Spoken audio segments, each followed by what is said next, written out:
So, hello and welcome to Twitch integration in games, why we want to do it, and once we've decided why we want to do it, how we want to do it. Usually, if this would be on site and not an online only event, I would now hand you out some decks of cards and tell you to choose some, and we would do some fancy stuff and do some tricks with all the cards. Unfortunately, right now I can't do this, and you might ask yourself, why the hell would he want to do this in the first place? Because he's here to tell us about stuff, and the reason is quite easy. It's to deliver my point. The reason why I want to talk to you about this, because active participation and being part of something that's happening can be quite more fun than just passively consuming it like any other YouTube video or stuff like that. This is exactly what we're going to be talking about in the next 45 to 50 minutes. So, a bit about myself. My name is Michael, and I'm the guy at Spaceflower who's getting yelled at when things don't work because usually I program them. So yeah, that's my job at Spaceflower, and I'm in software engineering and software development in general for about 2 to the power of 8 moons. And since this is all about interaction, this it's up to you to figure out how long that is in years. I'm also a partnered Twitch streamer myself, so I know all three sides of the coin. Of course, I do watch Twitch, so I know Twitch from the audience side, from how Twitch works for a viewer and what you expect as a viewer and what you like. But I also know the streamer side. So what does a streamer like, and what does a streamer need, and how does things work or not work for streamers? And of course, last but not least, I also know the game development side. And today we're gonna be putting all those in one huge cup, stir them around, and see what comes out. Also, with Spaceflower, from the idea of Twitch integration and creating games that utilize Twitch integration, we created a game called VR Games Arcade, which basically pushes the idea to its absolute limit. The game is specifically tailored for streamers. It only makes sense if you're a streamer to run the game because the game lives off all the interactivity features. So the audience, the viewers, can join the game and be part of the action that happens in the stream rather than just passively watching it. You can still do that if you don't want to be active. You of course can still enjoy the stream and the action and the show that goes on. But for those who are looking for a more interaction with their streamers, and there's quite a lot of people who like that, who want to interact with their streamers, that's the perfect way. And this brings us immediately to the first question, like, okay, when we talk about Twitch integration, what exactly do we mean with Twitch integration? What is Twitch integration? What are we trying to say with that? And the idea behind Twitch integration is to connect to the APIs or interfaces that Twitch offers third-party developers to create a more interactive experience for the viewers of the stream, and not only for the streamer who's playing the game, because our games are already interactive experiences, or at least most of the time they are. And we want to extend this. We want the audience, the viewers of a stream, also to have the chance to have an interactive experience and interacting with the game the streamer's playing right now, and slash or via the game interact with their favorite streamer. So what chance, what kind of things, what options do we have to integrate Twitch interactive features in our games? And this is just consider this as the index. This is just a rough overview. We're talking in detail about all of these things in a minute. So if any of these doesn't say you anything and you're like, okay, what is this? Just bear with me a minute or two and we'll get there. So at first we have the chat. Um, Old school classic, where people come to talk about stuff and talk about the stream and talk with the streamer. We got channel points, which is kind of a loyalty point system. You get awarded channel points just for being there, for watching the stream, and then you can use these channel points for certain rewards to trigger things or anything like that. Then we got my personal favorite. We got Twitch extensions. Twitch extensions, in a nutshell, is our chance to implement an own interface directly on the Twitch channel page. And that's pretty cool because you can implement all your own ideas and your interface completely tailored to your game. And the viewers of a stream, they not only don't have to download anything to interact with the game of the streamer, they don't even have to go to another website. Everything happens embedded directly on the Twitch channel page. And the last thing is we have Twitch Drops, which is a mechanism to award viewers of a stream and players of your game with special or rare in-game items based on different criteria, like they've watched a stream for a certain they watched a stream of your game for a certain amount of time, or while they were watching a stream of your game, some big event happened in the game, and then you can reward players or viewers and players of your game with special and rare in-game items to give them an incentive to actually keep watching streams of your game. And a bit as a bonus round, we got Twitch Event Sub, which is an interface where we can tell the Twitch API about events that are of interest to us. And these events can range from the channel of the streamers gone live, someone subscribed or followed, a hype train happened, or channel points have been used. Anything of that, the Twitch API can inform us and notify us and tell us, hey, you wanted me to tell you if this happens and this just happened. Here's some more data and do with it whatever you like. So that might sound pretty cool already. And now we might ask ourselves the question, yeah, it's pretty nice that we have all these options, but why? Why would we want to do this? This sounds like kind of some additional work, and be honest, who likes additional work? So why would we want to do this? And the chain of reasoning is quite easy because there's a lot of people out there who watch streams and who actually like to interact with their streamer. It all starts in the chat. People are there and they are chatting, and if you're lucky, the streamer sees your chat message, and if you're even more lucky, he even reacts to it. A lot of people want this interaction, this direct contact with the streamer. So if the streamer has some way of offering their viewers, their audience, more ways of interacting with them or the game or the happenings in the stream themselves, these viewers might, if they have, usually if you watch Twitch, you might know the situation. You look at your following list and there's like tens of streamers you follow, they are live. Which one do you choose? And when you know, okay, that one, he's doing something that gives me more chances to interact with him, people are likely to watch that particular streamer. So streamers who offer these interactive features usually attract more viewers, and that is exactly something streamers want. Streamers like to attract more viewers and have a larger audience. So we as game developers can give streamers then an incentive to play our game. Because if our game offers the streamer a way to offer these interactions, which in turn yields them more audience, everybody wins. And this is pretty much why, in my opinion, this is a quite good idea why we would want to do this. So I promised you to talk a bit more about all the things I just showed you in the index. So let's start with that. And the first thing is the chat. It's really well, old school. Chat is pretty much there since computers have been invented.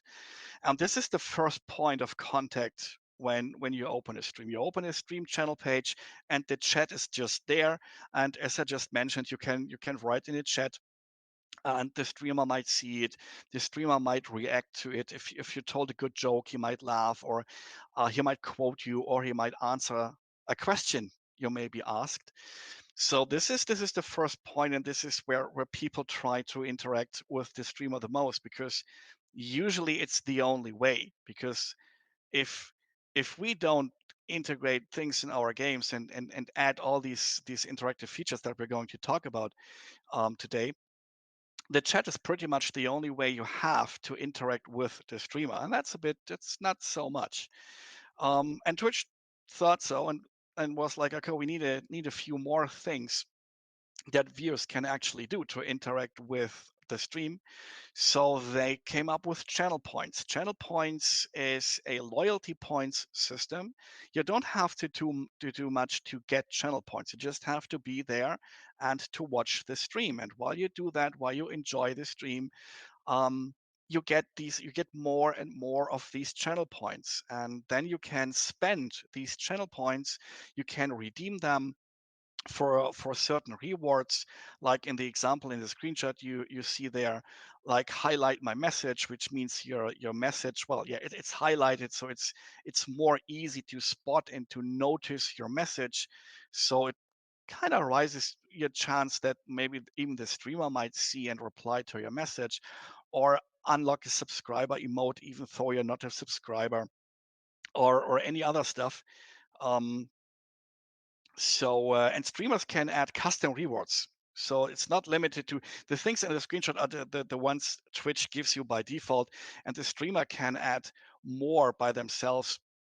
And there's really, they can put pretty much everything, like have a sip of water if you need to remind your streamer to stay hydrated or stuff. And this is one thing we can use from our games, because our games with the Twitch API have the ability to also create these channel point rewards, and then to get notified to react on them. But more on that later when we talk about the actual implementation options. And another more recent addition to the API, this has been on Twitch for a bit longer, but it has recently been added to the API, is the predictions and polls feature. So streamers have the ability to create a prediction, which is kind of betting on an outcome. Like, am I going to beat this boss with, I don't know, not getting hit or anything, or without dying once? And viewers can then bet their channel points onto the outcome, and depending on the actual outcome, then either completely lose their channel points or win some of them back. So this is a pretty neat interactive feature. And of course, polls, like if the streamer's like, okay, what's the next game we should play, you can open a poll, and the viewers can then vote on this. And this could be maybe used in a game like a map vote. Like the community, the audience, the viewers of the stream can vote the next map that's going to be played or something like that, because all of these things are available via the API, so we can implement them in our own products and games. And the next thing is Twitch extensions. And this is my personal favorite, because this is what you can do the most with. It's also the most complex feature, but it's really basically the sky is the limit. You have two options, well, actually, have three options of how to integrate a Twitch extension. As I mentioned earlier, Twitch extension is your way of creating your own UI and your own interface that ties into your game or whatever you're building. Or maybe it's a standalone thing. It doesn't have to tie into anything. It can become, there's extensions that implement whole games just inside the extension. And you have three ways where your UI that you build, where your extension has been placed. The first one is in the upper screenshot of the slide. You can have it as a so-called component extension, which means it's a region that's reserved for your extension, and it's displayed on top of the stream, while the viewer always has the option to hide the extension and just see the stream video. But if they choose to interact and to use your extension, they can show it, and then it's shown on top of the stream, so they don't even have to scroll anywhere. While they're watching the stream, they can interact with your extension, with your UI, and do whatever you offer them there. The second option is you can place your extension down in the panels. If you scroll down a bit on a Twitch chat, on a Twitch channel page, you have these info panels, where the streamer is like, who am I, and what's my hardware rig, and or any other information they want to convey there. And your extension can be one of those panels. So instead of these static texts, there is your UI as an interactive panel that viewers can then interact with. And the last option is a full screen overlay, which means your extension lives completely over the whole area of the stream image, which might be useful if you want to incorporate your extension UI maybe with the UI of the game the streamer's playing. Like you can give viewers the ability to actually actively click on things that the streamer currently sees in his display and then show additional information to the viewers, like if you have a trading card game like Hearthstone or something, so that viewers can click on the cards, the streamers in his game, to see additional information about this. And the last option we have is Twitch Drops, which, as I mentioned earlier, gives you the ability, um, matching to certain conditions, to reward players of your game that also watch a stream of this game, to reward them with certain in-game items. And well, the conditions, you're kind of free, and you have very granular control over these conditions. Like you can say, okay, if a viewer got watched 20 minutes of a stream of my game, he has a 30% chance of getting the blue diamond. And if he watched for 30 minutes, he has a 50% chance of getting the purple diamond. Or if he watched a stream of my game while the streamer in the game uh, has beaten a boss monster or something, there's an 80% chance to get the defeater of the boss's cape or anything like that. So it's really up to your imagination what you put in there. And Twitch offers you the interface to track which users have been watching streams of your game for how long, and when certain events happen, um, the Twitch API takes care of knowing who's there and who actually gets the items awarded based on the probabilities you set. All right, so this sounds more and more cool, and by now we might have decided that is something that we actually do want to put in our games.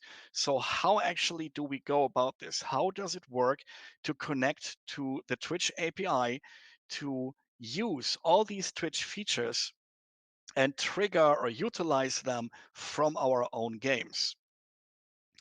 Again, starting with the chat, this is the very simplest way of them all. It's just a simple chat. You connect to the chat server of Twitch, and you have actually two ways of doing so. You can either do that by a simple network, simple TCP/IP direct connection, that's on port 6667. And for the old school gamers among you, this might ring a bell because this is the classic IRC port. Back in the days when IRC was still a thing, most of the IRC servers used that port to connect. And that already brings me to how the Twitch chat then works on a protocol level. If you have the connection open and you want to connect to chat, you want to use the chat, you want to read it, you want to send messages, it's basically IRC. It not quite. It's based on IRC, with a lot of the actual IRC protocol left out and a bit of own stuff put in, but it's so close to actual IRC that you can use any common IRC client, connect to Twitch chat, and use that at least for the basic functions like reading and writing messages. So the communication setup is quite simple. On the one hand, you have your own application. On the other hand, you have the Twitch server, and you either connect using a normal TCP connection, like just mentioned, or you can use WebSockets, which is quite interesting if your application uses JavaScript, or it's actually you want to connect to chat from the extension or from your website or whatever. You can use WebSockets, but once you have the connection established, it completely doesn't matter which way of connecting, which transport you use. The protocol stays the same, so all your internal logic doesn't have to care if you connect via a raw connection or WebSockets. That's basically just the transport you choose. Well, and then you got bidirectional communication. Twitch chat tells you for every message that's written in chat, it tells you about it, so you can parse it and you can react to it. You can look for certain terms or words or commands that you want your game to react to, and also you can send back messages to the chat to inform people about the action succeeded, it failed, or if something special happened in your game. You can also notify the community by writing something in the chat. And one of the very first games that actually used this was Choice Chamber, where the chat had the ability to manipulate how the game proceeded for the player. The game offered voting options, and then the chat could, by writing the words in the chat that that were meant for the specific voting options, the chat could just vote for these by writing these messages into the chat, and then the game would parse this and would process all the messages and see, okay, what's been written the most, to then know, okay, what's the next thing we're going to be doing to the streamer. And usually it was the least favorable option, because that's how Twitch chat works. Another example is our own game, Vira Games Arcade, which makes heavy use of extension. We're going to be talking about that in a bit. And but as a fallback for either people who don't want to use the extension, or who are mobile, because our extension doesn't work on mobile yet, you also can, the core functionality you can also trigger via chat. One of the core functionality is to use items in the game. The game itself is a little kind of auto battler racing game where your car races around the track. But while the game's running, while your car's racing around, you can use items, like you can throw a bomb, you can use your nitrous boost and stuff like that. And you can also do this via chat by typing in the respective commands, as seen in, not sure where, I think the slides are down there, right? As you can see, on the example, you can say exclamation mark nitro to fire your nitrous boost. So the next thing is that we can utilize from our own games are the channel points. As mentioned, the channel points are a loyalty point system that viewers get awarded just for being there. And the Twitch API offers us easy functions, easy calls to add a custom channel point reward, to edit or update them, to remove them again, and also to query the API, like, have there been any redemptions of our channel points. And the Twitch API, for those of you who already worked with REST APIs, for those who know, when I say REST API, you know what that means, what that entails. The Twitch API basically is just a REST API. So you talk with it via HTTP calls. They are not overly complicated. They are quite simple. You just tell the API, look, I want to do this. Here's the data. Then the API does it. And if there is one, also tells you the return data. Like if you query the API, like, okay, have there been any redemptions? And then you get a huge JSON back where all the redemptions that happened since your last call are then listed. So this is a little diagram of how we talk, how the setup of talking to the API works. Again, there's on the one side, there's our own application, and then we have the calls that go into the direction of the API, where we can say the API, look, I want this, I want this special reward. Like for our game, for Viewer Games Arcade, you can get the in-game items, the bombs and nitrous boosts I mentioned earlier. You can get these by using your channel points and redeeming them to get those in-game items, so that then in the extension you can actually fire them, use them, and well, if you run out, get new ones. So there's an easy endpoint to tell the API, this is the reward I want, and you have pretty much control over everything. You can set the color, you can set the text, you can set the value of channel points that's needed. The only thing you can't change yet, but I do think that's coming eventually. So far, you have no control about the image, the icon that's been shown for the custom reward, but I'm pretty sure that's something that will be added in the more or less near future. And then, of course, you get a call, as just mentioned, and ask the API, please give me a list of all open redemptions that I haven't processed yet. And then you get the list with information, who redeemed it, what the reward was, because maybe you have multiple rewards. For each reward you create, you get a unique ID back, and this ID will also be included in the data payload of the redemptions. So you know exactly who redeemed what and when, and everything there is to know. And then you can update this redemption and tell the API, okay, I've processed it, everything's fine. Please mark this as done, as processed. And then in your next call, when you again ask the API, what are the unredeemed redemptions, this redemption will not be listed anymore. So you don't have to keep track yourself about what has been redeemed by whom, and what's still open. Again, as an example, our own game, Viewer Games Arcade, uses this.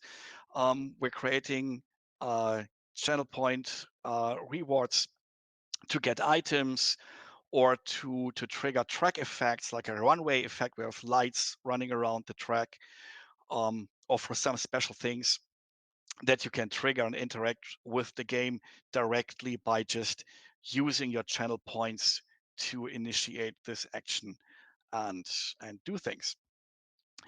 And then Twitch thought, okay, this is all neat and nice. We need more features. We need more things to do with channel points. So one thing they added is the predictions, which is, as mentioned before, kind of betting on an outcome of a certain situation or a question. Like when, I don't know, the examples range from will I die, will I not die, or I don't know, someone left the chat, will he come back or not? And people can use their channel points to bet on the outcome, and then depending on the outcome, they either win some more channel points than they invested back, or they lose them all.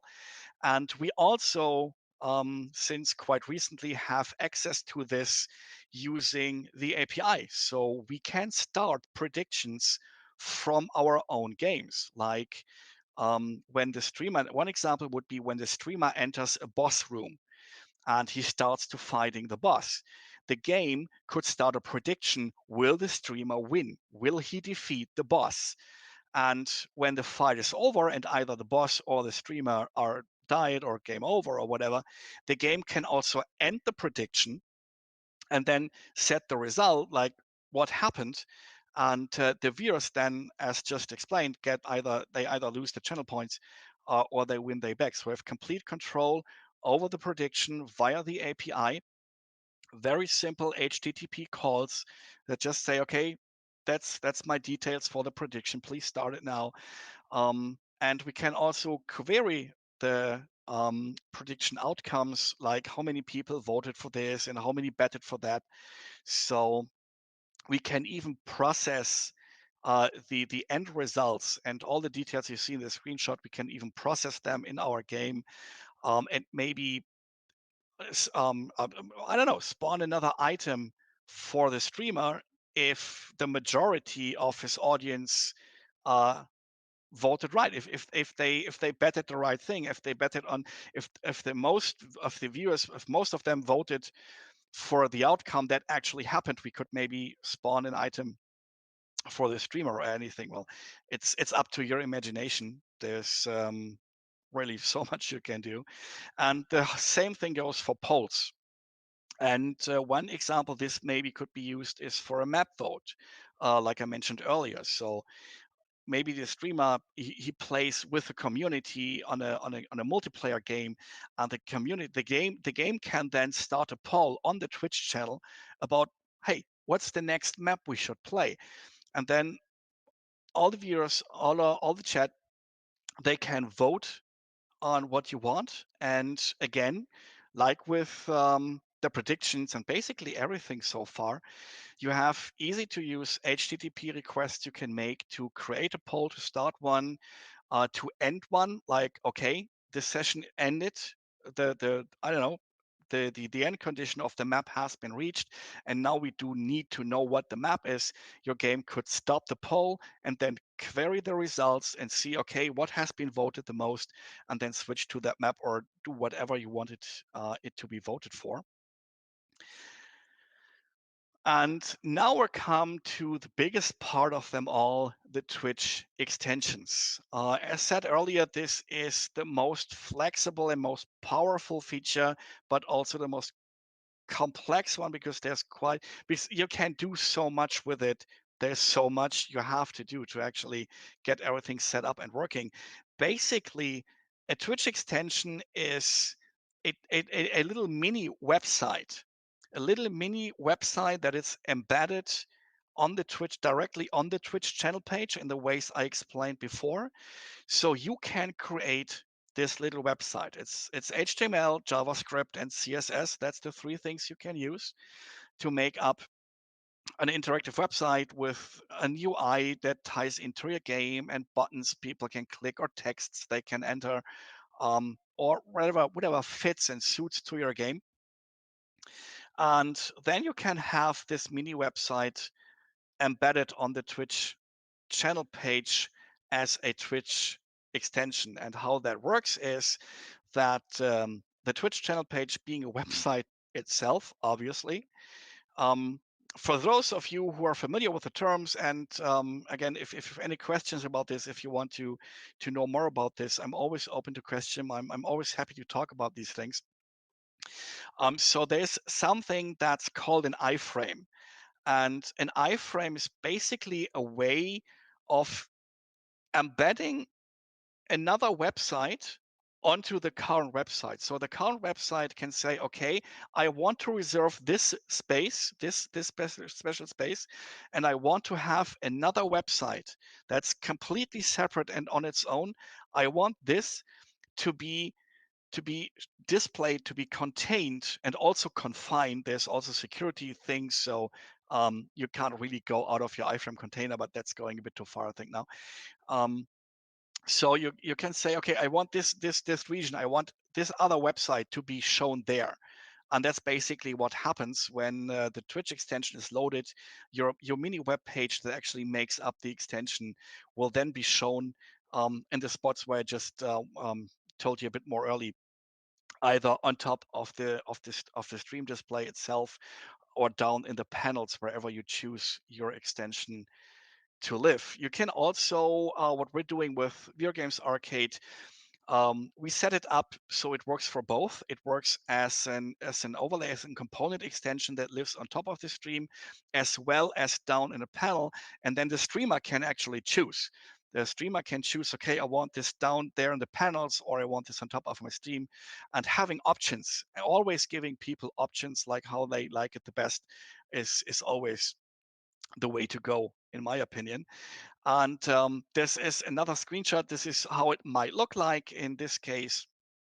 You got all the cars you can choose from, which also brings us to a next feature of extensions, because in extensions, you actually have monetization options. You can actually put monetization into your Twitch extension. This is the only place at Twitch where you as a third-party developer can put monetization monetization options, because Twitch has something that's called bits.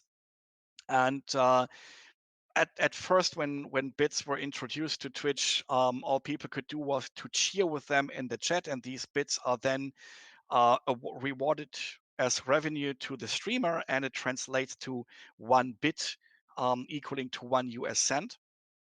And you can also use bits in your extension. You can have certain functionalities or actions or things you can do in your extension. You can make them to need people to use bits to actually get them, use them, trigger them, whatever. And 20% of all the bits across all channels where your extension is used go to you, the developer, and the remaining 80% go to the streamer. If you're asking now, okay, but where's the cut for Twitch? That comes way more early when people actually buy their bits. That's when Twitch takes their cut. And when people then use their bits, like in this example, we have this one car, or the few cars that cost 10 bits, which means 8 of those bits go to the streamer and 2 of those bits go to us, the developers. So this is pretty neat. If if you give people some some reason to use these things, how you can even get maybe your return of investment for creating all these additional features, or if you're a nice guy, you just make them all for free. And this is another diagram of how the communication with the extension and your game might work, because there's there's one huge problem when you have an extension on the streamer channel and you have the game on the streamer's PC, because these two things, they need to talk to each other. And there's this really, really nasty thing called NAT, network address translation, which means these things, they can't talk directly with each other because there's network voodoo in the middle that you don't have to um, to darken your mood with right now. Um, so basically, if you want your extension to talk with your game, you're something like an backend service. So the extension talks to the backend service, and the backend service then relays whatever the extension said to the game, and the other way around. Of course, if you have other ideas or solutions for this, you can use them. Sometimes you even don't need an extension backend service. Quite often you can do or implement everything you need to do directly via the Twitch API, and have them talk to each other.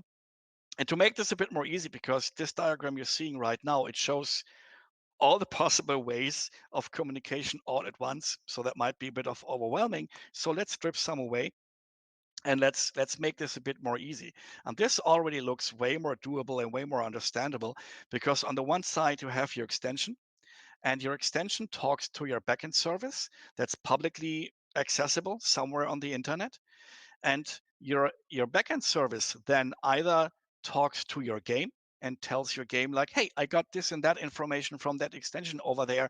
Maybe you want to know that, like, um, the user Mighty Player 47, he pressed the use bomb button.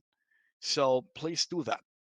Or your EBS might talk to the Twitch API to trigger certain things, maybe query channel points, for example, or any combination of it. Of course, your game can talk to the Twitch API as well, but to keep this diagram a bit more simple, this is one of the things I left out. And so this is just the communication route from, if your extension talks to your game. The dotted line is basically if your backend service just acts as a relay, as a connection point who connects the extension and your game. Um, that is basically then the way the extension talks to your game, and vice versa, because the game might send something to the extensions like, hey, we're on a new map now, please display another graphic. So whoever looks at the extension on the Twitch channel page knows exactly where we are in the game, or stuff like this. This again, little example of how this looks in action. This again, because it serves so well as an example for pretty much everything. This is another example out of our own game, Viewer Games Arcade, where you can see the extension being present on top of the actual stream. The thing in the background is a stream that's playing our game, and in the extension you there have the chance to trigger all your items, like when your car, when you see someone else's car behind your own, you can like throw the bomb and make their lives miserable. Or you're pretty close, nose to nose on the finishing line, and you can you can trigger your nitrous boost to zoom away and win the race instead of the other guy. And you can trigger all these things directly from the extension, and the extension talks to the game exactly like I've shown in the previous slide. The extension tells the backend, hey, dear backend, this user, he just pressed that button, please tell the game about this. And then the backend sends a message to the game and tells the game, hey, you know that. And then the game just knows what to do with it, and then spawns the items. So the last thing we can do is Twitch drops. And Twitch drops is an aid of helping us to determine who is eligible for those item drops. The name drops comes from dropping some nice loot for the viewers of a stream. And like the examples I just mentioned before, you can say like, any viewer that watched a stream, any stream of my game for like X amount of time, then has Y% chance of getting this or that rare item, and you can either make it special items that are exclusively to Twitch drops. You can make this common items that you usually drop in your games. So again, it's only limited by your own fantasy and what you can imagine yourself, and you have a quite fine-grained control over what situations and what conditions trigger what kind of probability, and then you can the Twitch API will then notify you about, look, here's a list of users, and those users, based on the conditions and the probabilities you've configured, are now eligible to this certain drop, and then you can on your own backend service that handles these in-game items for your players, you can then determine of what item you give them. Of course, there needs to be a connection, because you need to connect the two accounts. You need to know which Twitch viewer is which user in your own game. So usually this is handled if you have a sign up page, a public sign up page for your game where people can register their accounts. There's a connect with Twitch, and again via the API and OAuth authentication, which is industry standard and very simple to use. Once you've used it once, it's quite simple to implement. So you know who this Twitch user is, and then you can save the information with your own account data. So you always know, okay, if that Twitch user is eligible for a drop, that translates to that user on our side, and then you can just put their neat loot and their items into their inventory. So this is again a little schematic of how the whole thing works. There's the live stream or the live streams on the one hand, and the Twitch API keeps track. The Twitch API knows, of course, obviously, which channels are playing which game. So the Twitch API knows, okay, those streamers, they are playing your game, the game you set up for this drops campaign, and can then tell your game or your backend service about the users that are eligible for their drops and for their fine loot. And as kind of a bonus round, we got Twitch Event Sub, which is the event subscription service for Twitch. And that's a pretty neat thing, because we can use Event Sub to get notified about anything that might be remotely interested and we might be interested in on a Twitch channel.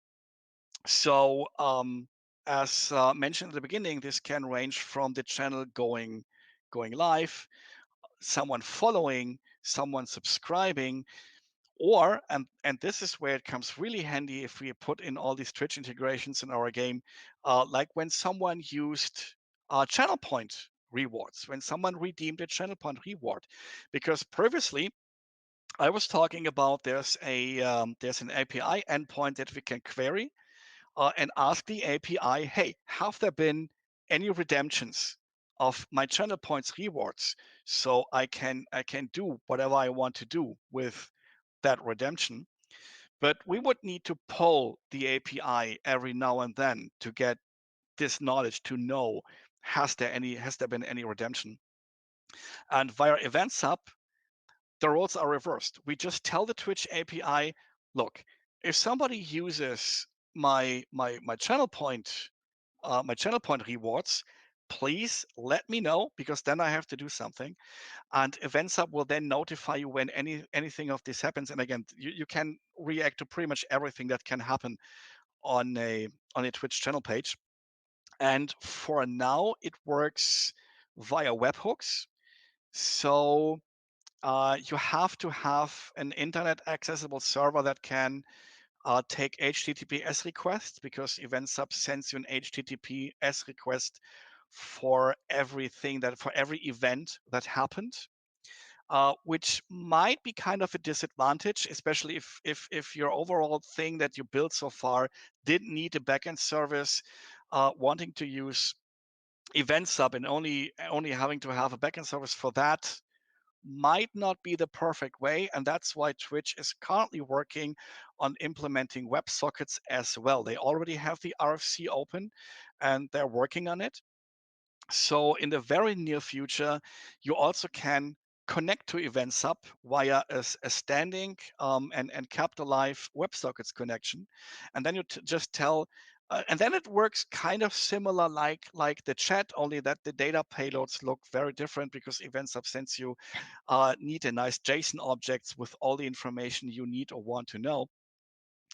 And then you can connect to Events Hub and say, okay, I want to be notified about all of these things. And then you don't have to have a publicly in the internet accessible backend service, because Events Hub will then just send you all the notifications via your WebSockets connection. So for now, it's using webhooks with HTTP requests, but in the near future, there will be also WebSockets, which will be very, very much more convenient. And I'm personally actually looking forward to this quite a lot. Yeah. Um, and this is again a little schematic of how the communication works. Your backend server or your application, once WebSockets is available, also the application, your game that's running on the computer of the streamer, can contact the Twitch Events Hub API and let them know about everything that you want to be notified about, things that you're interested in. Events Hub will then send you a notification as soon as this happens. So one quite likely workflow might be you set up your channel point rewards, and then you tell the Twitch Events Hub, okay, if someone uses that, I want to be notified, and then you just sit there and wait till the Twitch API via Events Hub tells you, hey, uh, your channel point reward has been used. You can now act upon. And that's pretty much it. There is a few final thoughts on the whole matter. And this is no matter if at all, and if so, what kind of Twitch interactivity, Twitch interaction features you're going to be implementing in your game. Even if you don't do anything of the things we've just talked about, still think about the streamers. And this goes from considering when you design your UI that if someone streams your game, they have to place their, well, usually most streamers use a webcam, and they need to place that webcam somewhere. So maybe consider leaving a space where the webcam can be placed without hiding any important or interesting UI elements, because quite often it happens that the whole border of the whole game UI is filled with important or interesting UI information, and the streamer has no chance of placing their webcam anywhere sensible except for maybe in the middle of the screen, which then again hides gameplay. Um, and it happens so often, even to myself, that when I stream a game, that I say, "Ha, look, I'm out of oxygen and my hunger is like super high," and then the chat starts complaining. Yeah, that's pretty neat, but we ain't seeing all of that because it's just hidden by the webcam, and then you have to move the webcam. So um, maybe consider this. Another thing would be if you have any music in your game, uh, have maybe an option to disable that. Usually you can do this via the audio slider.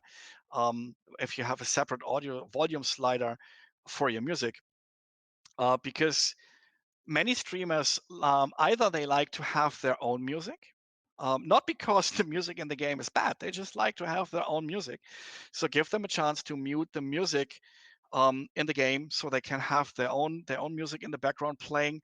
And especially if you have licensed music, and I'm really begging you to do this, if you have licensed music in your game, please add some kind of streamer mode to disable and not play this licensed music, because DMCA takedowns are a huge topic on Twitch, and giving streamers just a simple option in the settings, not play any licensed music, will save them from a lot of headaches, and then they will really love you for that. That is an option that is highly appreciated.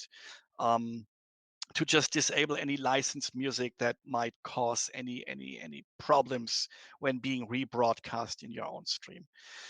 So yeah, and basically anything that might aid a streamer and might make the life of a streamer a bit more easy, um, help them to better show your to better show off your game. Just uh, consider this and think about the streamers. And yeah, this pretty much concludes it. If you have any more questions, of course, feel free to contact me. I love talking about this, but also on dev.twitch.tv. You will also find all the API documentation, and the Twitch API documentation is among the best API documentations I've seen. And trust me, I've seen a lot of documentations.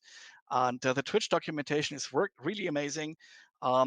They keep it updated all the time when they change something, when they add something. So you'll find the documentation there. Also, you find community links like to the discussion forums, to the Twitch developers Discord, and more.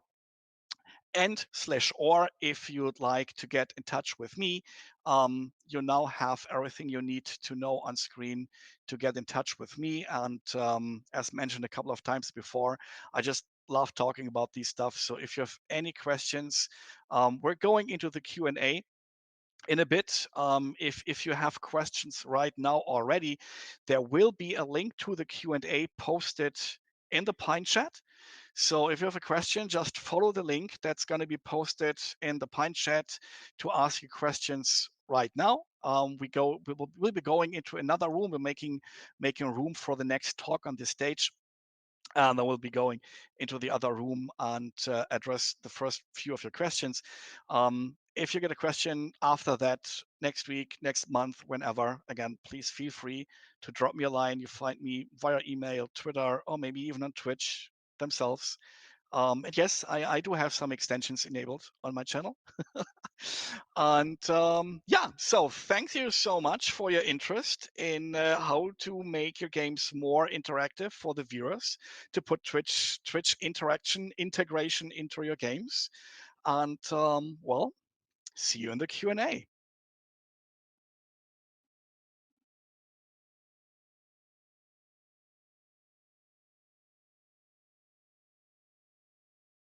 I'm no see. Yeah.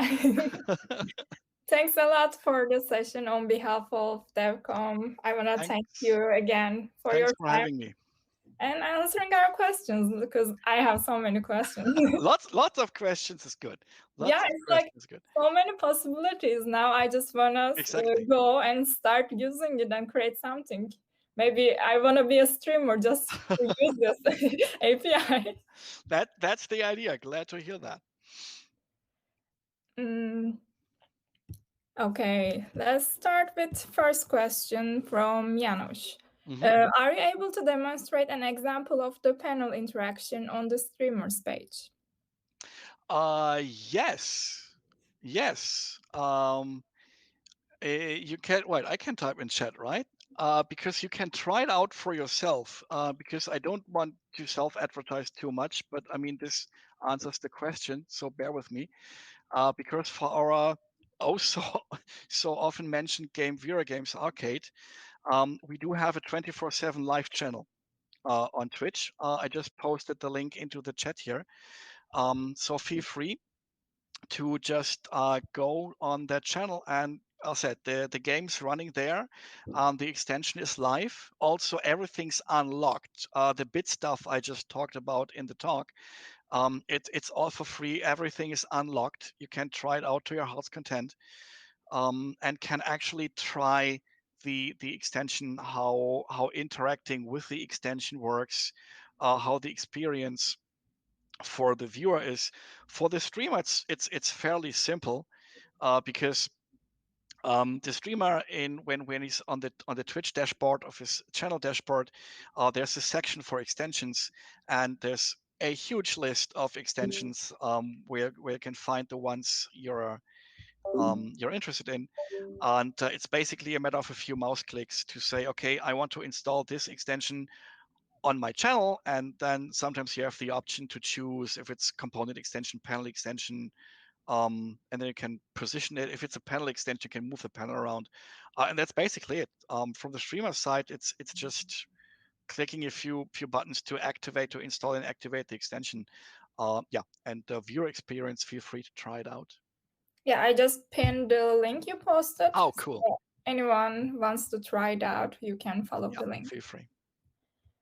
And there's a question about the delays in the stream. Isn't there a big delay on stream displaying the game?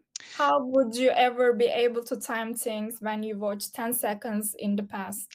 That is actually something you have to be aware of when doing your game design, how and what you want to incorporate. Because yes, there is a delay. It can be as small as 1 to 2 seconds, but it can also be as huge as 20 to 30 seconds.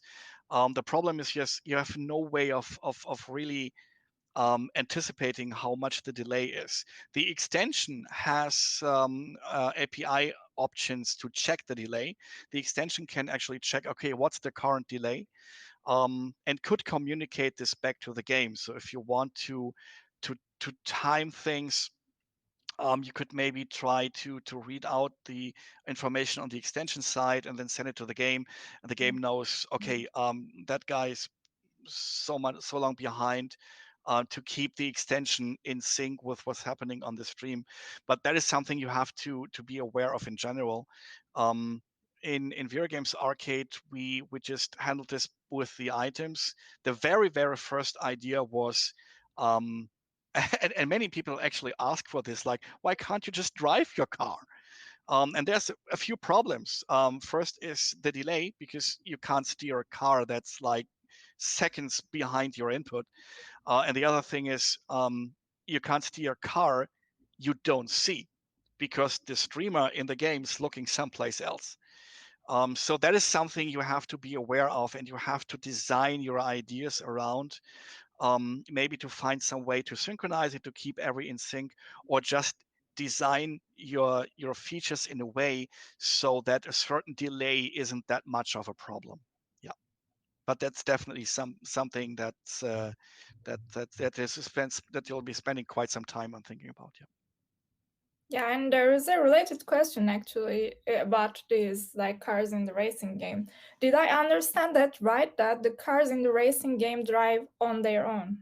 That's right. In our game, the cars, they are AI controlled. They drive on their own. However, the viewers do have some influence on where the car will try to drive. In our case, we have in the extension, you have an overview of the current map that's being played, and then you can set waypoints. Like you can say, okay, I want to take this corner a bit more tight, and I want to be more on the throttle here. You can set your waypoints to tell the car a route that it tries to follow. And then when the game actually starts, the car tries to follow the route you set in the extension, but they are driving by themselves, exactly for the reason I just mentioned, because giving people the chance to actually drive them themselves wouldn't work for a couple of reasons. But yes, that's absolutely that observation is absolutely correct. So like it's really nice to give the chance to viewers to like manipulate the level, interact with the game, but um, is it possible to deactivate this feature in real time? Because some viewers may violate or abuse the feature and like affect the gameplay a lot. That depends on the implementation of the game. Of course, you can put an option in your game that the streamer can disable these things at any time. Something that we have built into the game, after someone asked for that. It's something we didn't think about at first, but when a streamer approached us and asked about this, we were like, okay, why didn't we think about this in the first place? It's like kicking players.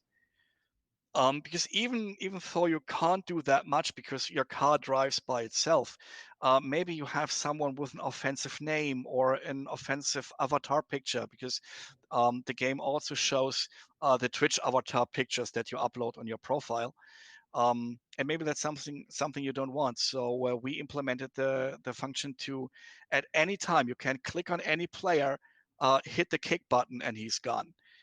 So yeah, that is something that needs to be taken care of the game, but it's absolutely possible, of course. Yes. Thank you. And another question. When talking about predictions, is it correct that you can only do these triggers in games written with Twitch API support and not for any game? Pardon? Come again? Oh, I think he's asking if you can use these triggers Hmm. in The, the the, games which are supported the Twitch API or in any game. you mean if you want to these automated predictions, the game has to support it. Yes. The streamer always has this. This is how the feature originated. Originally, the predictions is something that the streamer can do from their streamer dashboard. They can just choose to, okay, I want to start a prediction, enter the text, enter the options you can bet on. Um, so any streamer can do and can do predictions for any game. But for the game actually to be aware of that or even initiate a prediction on its own, this feature has to be implemented in the game. So the game talks to the Twitch interfaces and let Twitch know, okay, I would like this prediction to be started. And then to also fetch the result. Yeah, for it to be completely automatic and things based on the result happening automatic in the game needs to actively support it. Yes, but otherwise the streamers can create own predictions at any time whenever they want directly from their streaming dashboard. Thank you. And is it possible to adjust the bit revenue distribution? I think it was 80% versus It's 20. 80/20. Yes, there's no way to change this. That's a default. The moment you enable bits functionality in your extension, that's the revenue share you get, and there's no way to change this. Okay. And Lena is asking, can't streamers just hide their webcam? I have also seen streamers put their webcam outside of the game itself. Yeah, of course. But most streamers don't want to do that. Most streamers, of course, not all. There's enough streamers out there who stream without webcam, who just stream the actual gameplay. There's enough streamers who do this, but most streamers show their webcam and want their webcam to have to be somewhere in the stream. Um, and this is my opinion. So I'm now talking from my opinion. I'm not telling anyone how they're supposed to do their things. But in my opinion, telling the streamer, yeah, if you want to not to hide the UI, then hide your webcam. In my opinion, that's a bad choice. That's a bad idea. So we try to keep some space where the streamer can actually put their webcam. In VR Games Arcade, we've even gone so far to make the UI customizable. So the bigger UI elements like the leaderboard and the kill feed and everything can be moved around like windows on your PC. Um, so the streamer can actually come up with their own layout and place their camera actually where they want without hiding anything of the interesting things. And there are two questions about Twitch drops. And Mhm. first one is, are viewers able to keep items drops for later? Where is that information stored? You get notified. Now let's a little bit more further. You define the conditions when a drop happens, and the probability, the chance of a viewer actually getting this item, and then the Twitch API delivers you this information. Who of the viewers are now supposed to get this item, this item drop. What you then do with your information is, of course, completely up to you. But Twitch already told the people, okay, you got this drop. Go in the game and check for your cool new item.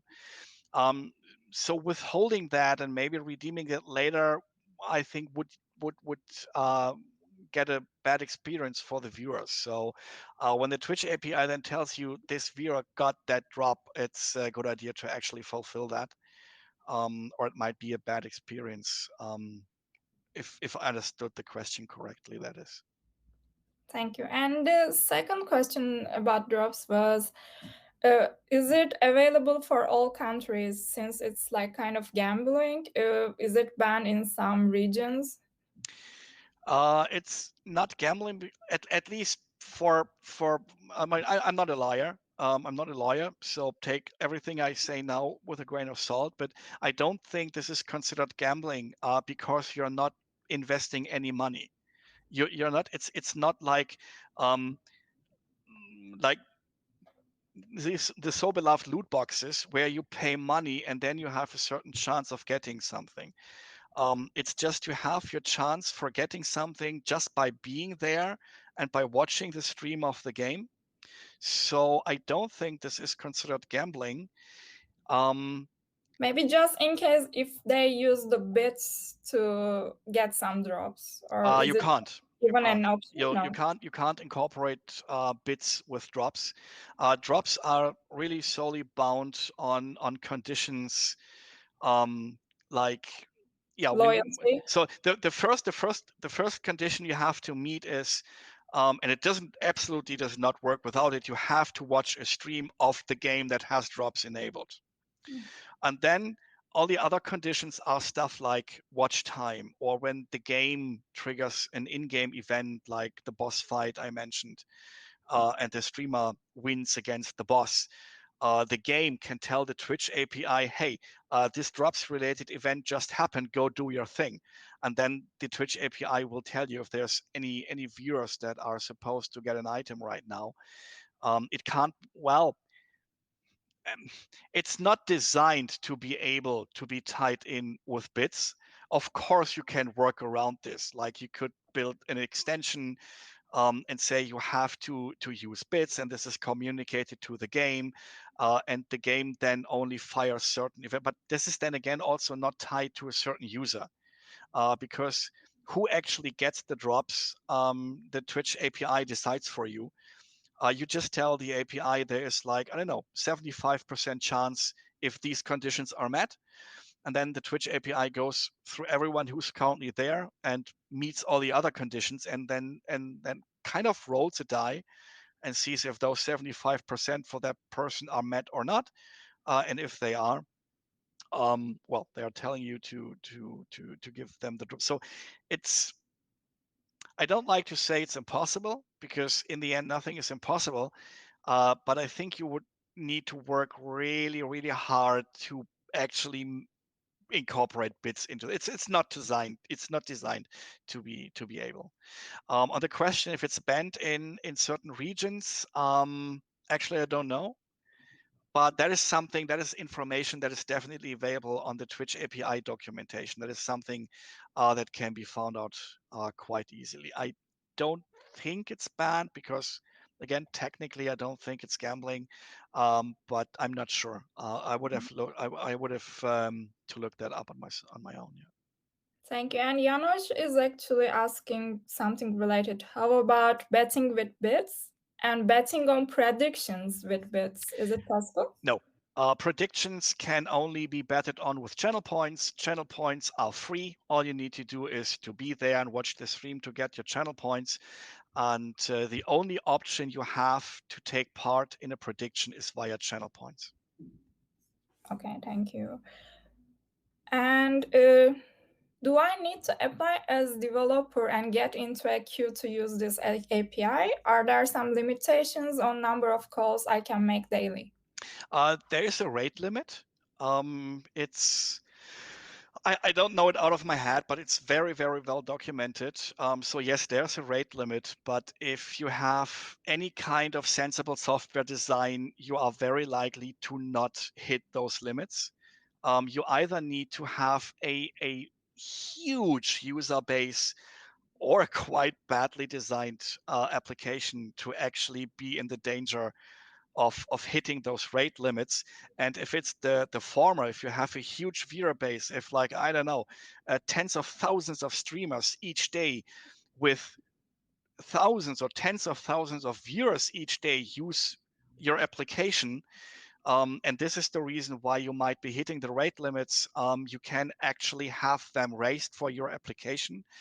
You can talk to Twitch, and when they see, okay, um, you're having such a great application, it's used so much, they are able and they will raise your limits if necessary. And if you have to apply or something to use it, no, no. All you have to do is to look up the API document. You have to create API applications, but that's completely free. At dev.twitch.tv, you also find the developer dashboard, the developer backend.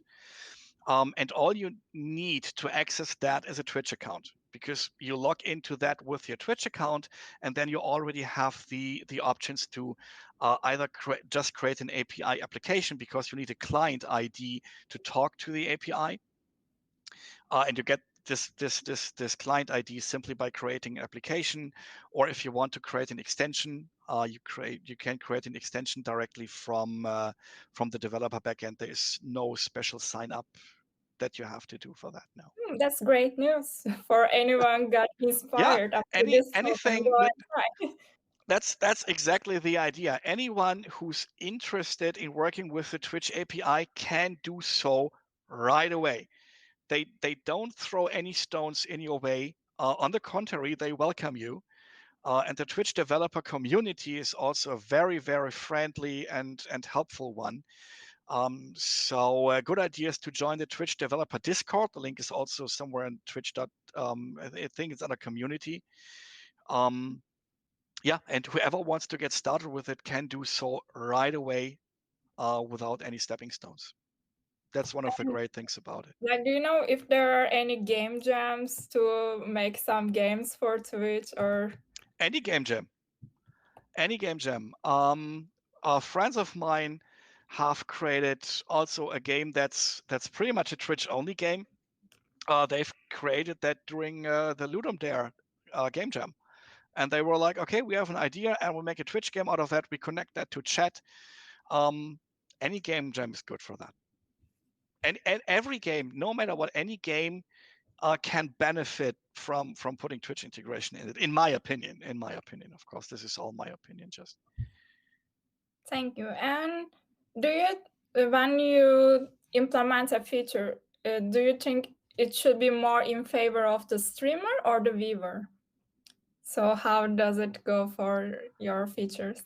that depends on your idea. If you want, I think both things are perfectly valid. If you want to build something that favors the streamer and gives them a bit more enjoyable experience, that's as good as making something that's making things more enjoyable for the viewers. I think both, depending on your idea. If your idea fits better to the streamer, then that's fine. If it fits better for the viewers, that's perfectly fine as well. Because since no one is in the disadvantage, that's the thing. No, it's a game where no one can lose. There's only winners, no matter what you do. At least, again, in my opinion. And Yasmin is asking, do you think that an alternate reality game could be realized with Twitch as well, as the quests would be outside happening on Twitch? Oh, that's an interesting question. AR with Twitch integration. Honestly, I have no idea how such a game would look like. But especially in terms of creating things, I like to say everything's possible.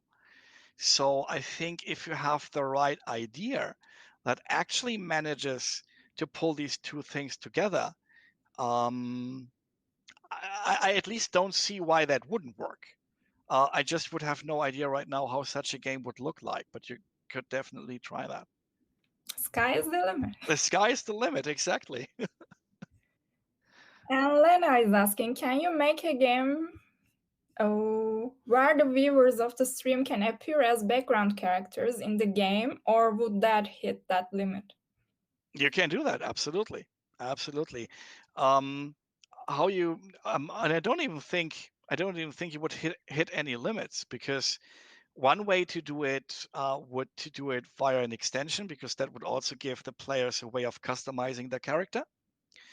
The extension would then just talk to the game and tell the game, hey, I got this Twitch viewer with this character. Uh, Please show it somewhere in the background. The Twitch API isn't even really involved with this, except for showing the extension. So that's absolutely doable.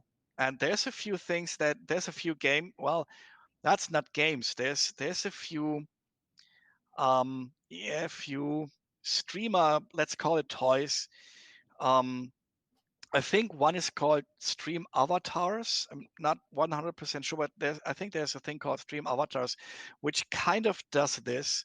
The streamer incorporates an overlay thing on his stream, and then the viewers can actually appear on the stream Yeah, on the as little screen. characters that are running Yeah, I around, and see they can customize it. So that's absolutely doable, and from a viewer side, a lot of fun.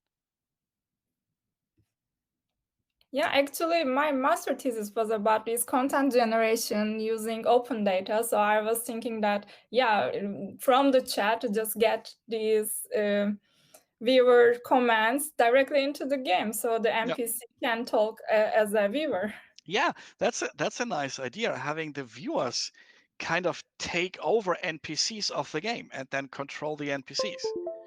That's actually an idea we have for our big game project that we're currently working on, which deals with the player building cities, and there's traders running around, but the traders are completely AI controlled. They're basically NPCs, and the idea is to build a Twitch extension where viewers can spawn their own trader in the game of the streamer, and then have control over that trader instead of the trader being controlled by the AI.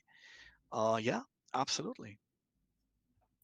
And another question from Janos, talking about finances, do you have insights to ROI when developing Twitch chat games? How has the racing game performed so far?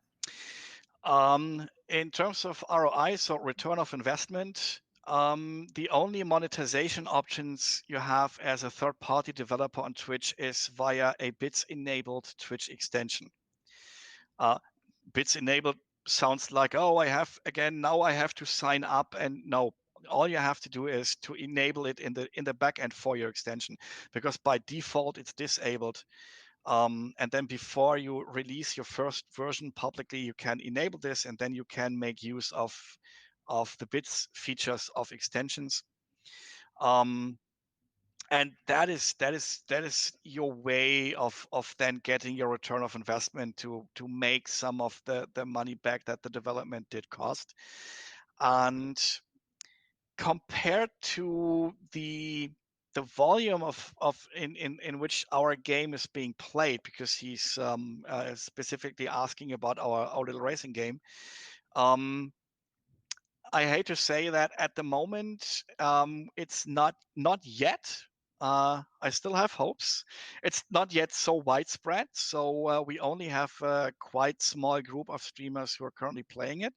But it's getting more and more. So I think eventually we'll be getting there.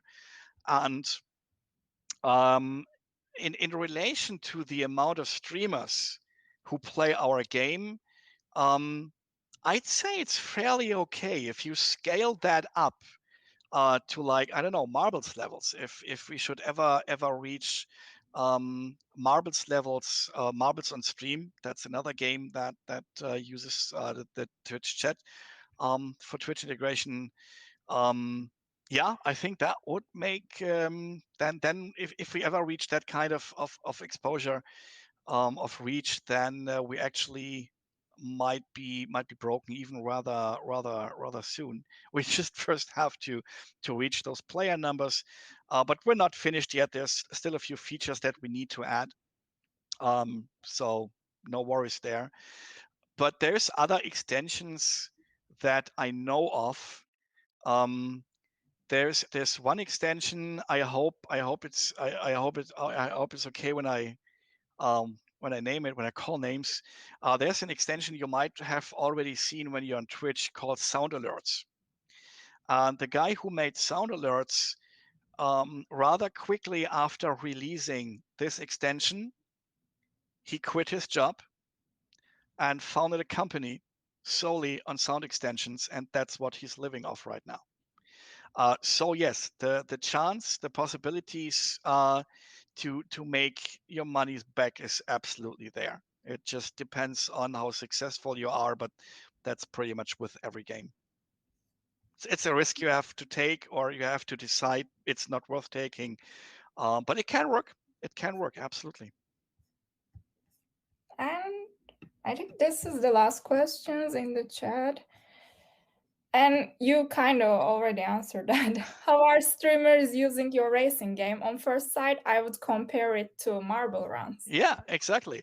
Um, it's pretty much marbles on stream, but with cars running on a racetrack instead of marbles falling down. And we have way more Twitch integration features. Marbles, I think they're working on it. They're putting more Twitch integration in there as well now. Um, but we're pretty much using all that Twitch got. So yeah. So at least right now, we still have a few more features implemented there. Let's see who wins that race. But yeah, the comparison is absolutely valid. And I will check the chat one last time if you have any questions. Now it's time to write them. Or Otherwise, I will otherwise, thank you. if I mean, and I know it from myself. I always have the good ideas with a good question a minute after it's too late. You got my contact details. They were on the last slide. So feel free to drop me a line, contact me on Twitter, send me an email, whatever you like. And I'm more than happy to talk about this. Thank you so much. Thank you so much for your time. My pleasure. Really interesting topic Thank for you. also for me as a programmer. I really want to try it and like get my hands on it. Well, mission accomplished then. And thanks everyone. All right. See you around. Bye bye. Bye bye.